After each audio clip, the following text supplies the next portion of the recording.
পাখির মতো আল মামুদ। আম্মা বলেন পড় রে সোনা, আব্বা বলেন মন দে, পাঠে আমার মন বসে না কাঁঠাল চাপার গন্ধে।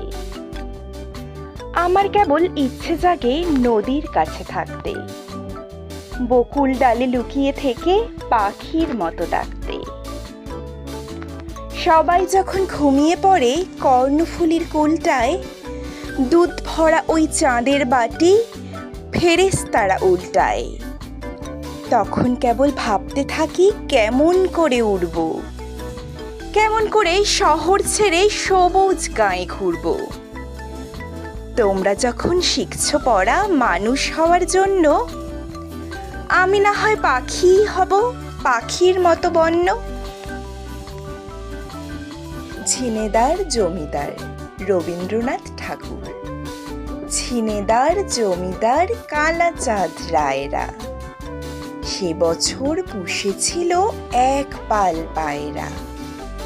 বড় বাবু খাটিয়াতে বসে বসে পান খায়, পায়রা আঙিনা জুড়ে খুঁটে খুঁটে ধান খায়।